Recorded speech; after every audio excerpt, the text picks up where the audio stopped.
What are you? What are the biological pieces that make you, you? You might think that you're a brain with a skeleton, muscles, blood, and organs inside you, but what if I told you that is only a small part of you? There are roughly 10 trillion cells in the average human body. There are trillions of microorganisms that live inside us, and they count for around 100 trillion cells. These microorganisms are commonly referred to as the microbiome. So what is a microbiome? The human microbiome is a term that includes all the bacteria, fungi, viruses, and other microorganisms that inhabit but do not originate from our bodies. The human microbiome is divided into the different body parts it is located, like in the lungs, on the skin, in the nose and mouth, and in the gut, which is the focus of this video and where a majority of the human microbiome is located.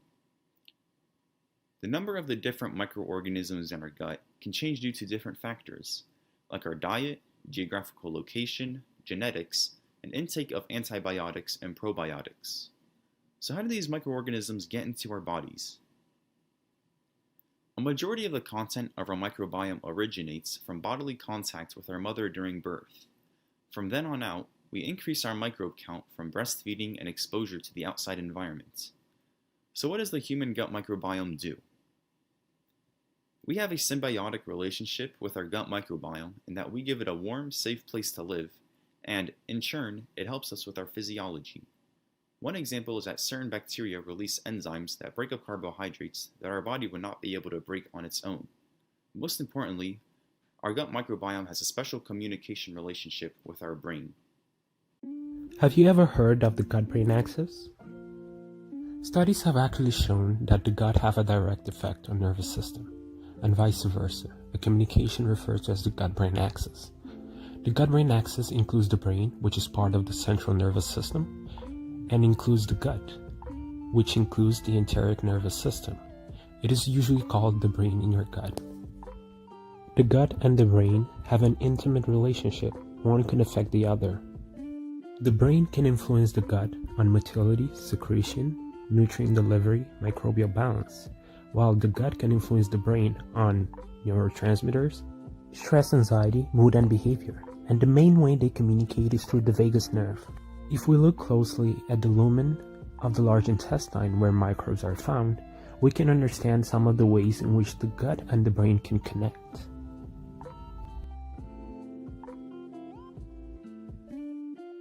At the microscopic level, we can see that the gut lining is made of the enteroendocrine cells and then also the microbes, which are found in the lumen.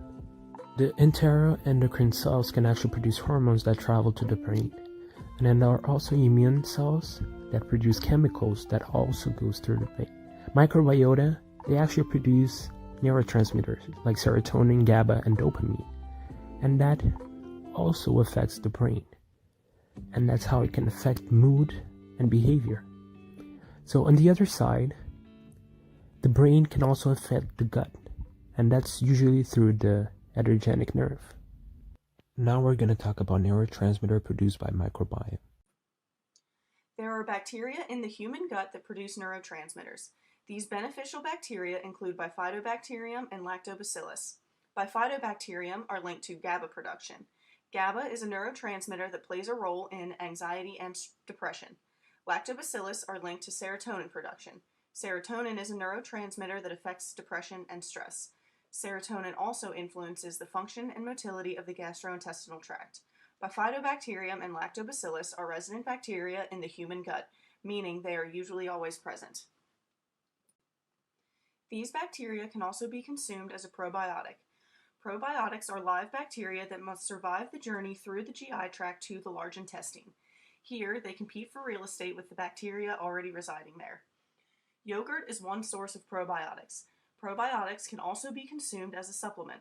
Consuming probiotics can change the makeup of the bacteria in your gut. There are also prebiotics. Prebiotics can change this makeup as well. Prebiotics are large carbohydrate chains that can be consumed naturally in dairy products, artichokes, bananas, and wheat, and other foods. They can also be consumed as a supplement. Prebiotics are too large to be digested by enzymes in the human GI tract, so they are able to make it the whole way to the large intestine.